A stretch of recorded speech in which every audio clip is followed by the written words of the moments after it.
성경 일독을 위해서 우리 함께 읽어나갈 하나님 말씀은 열왕기상 10장부터 12장까지의 말씀입니다. 열왕기상 10장은 솔로몬의 부요함에 대해서 우리에게 보여주고 있습니다. 솔로몬은 하나님이 주신 은혜로 막대한 부요함을 가지고 살았습니다. 그런데 사실 솔로몬의 출생을 돌아보면 솔로몬은 이렇게 왕이 될 만한 많은 부요함을 가질 만한 인생은 아니었습니다. 솔로몬의 어머니는 밧세바였습니다. 다윗의 인생에서 가장 지우고 싶었던 그 사건으로 인해 태어난 것이, 첫째 아들은 죽었지만 둘째로 태어난 것이 바로 솔로몬이었습니다.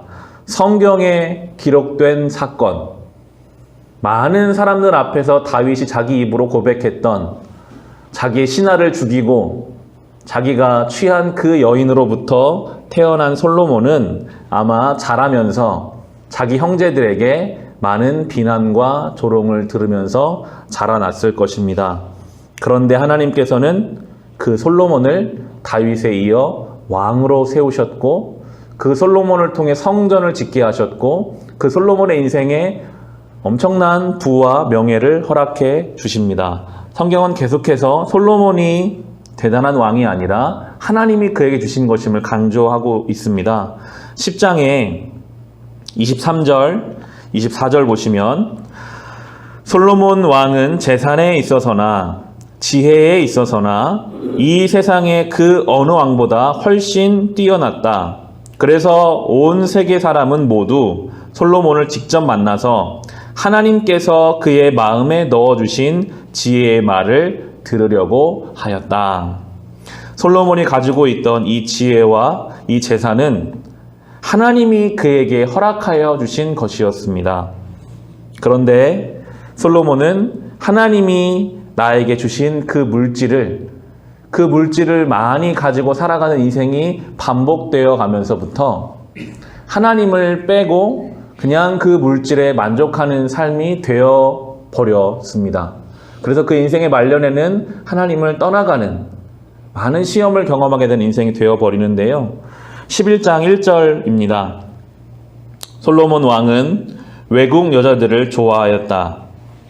이집트의 바로의 딸 말고도 모압 사람과 암몬 사람과 에돔 사람과 시돈 사람과 헷 사람에게서 많은 외국 여자를 후궁으로 맞아 들였다.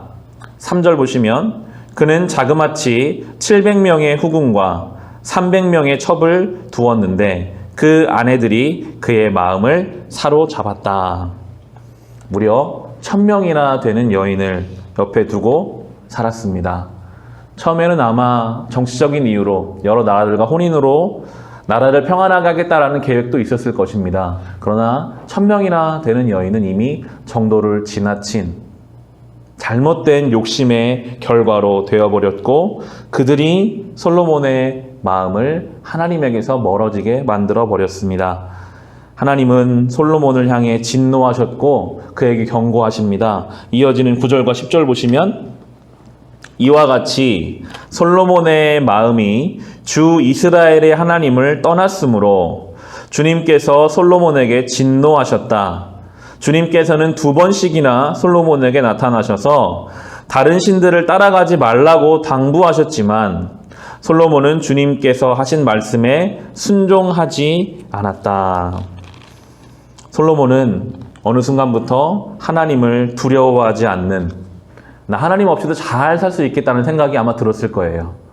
다들 자기를 칭찬하고 너무나도 물질이 많고 하나도 걸리고 어려운 일이 없으니 나 하나님 없어도 잘 살 수 있겠구나. 하나님이 경고하셔도 2번이나 경고하셨어도 그 말을 듣지 않는 이 솔로몬의 모습입니다.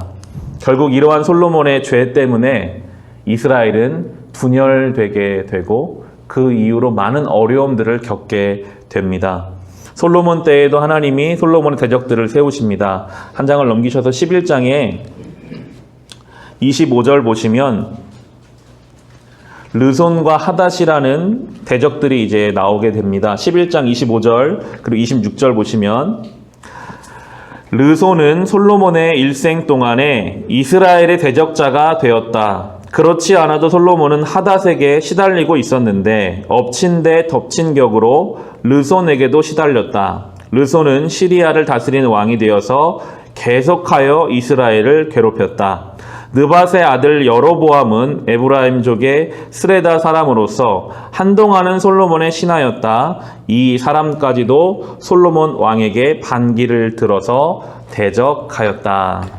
안팎으로 적들이 생기기 시작했습니다. 그렇게 아무 문제 없이 하나님 보호 아래 있었던 솔로몬의 인생이 하나님을 떠나가면서부터 수많은 문제를 겪게 됩니다.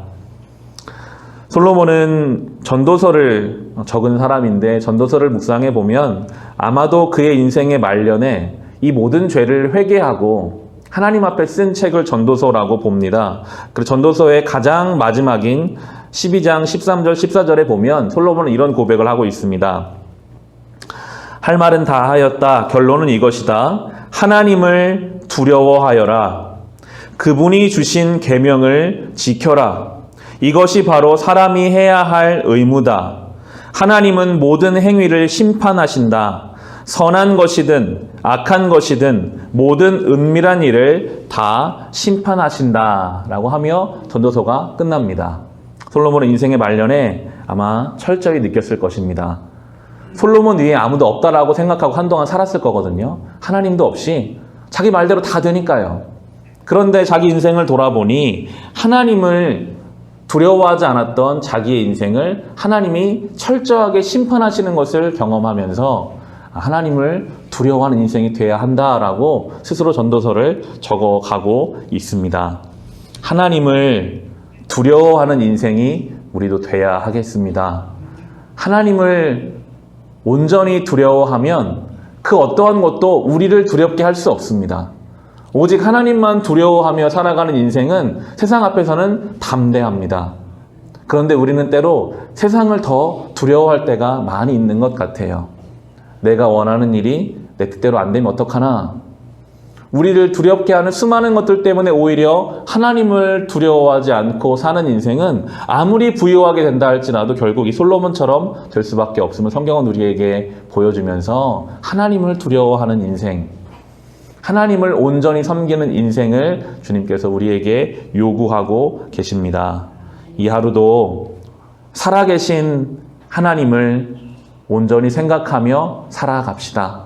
우리의 중심을 보시는 하나님, 그 주님을 온전히 섬기고 두려워하며 선한 양심을 지키며 신앙의 정도를 걸어갈 수 있는 저와 여러분이 될 수 있기를 주님의 이름으로 축원합니다.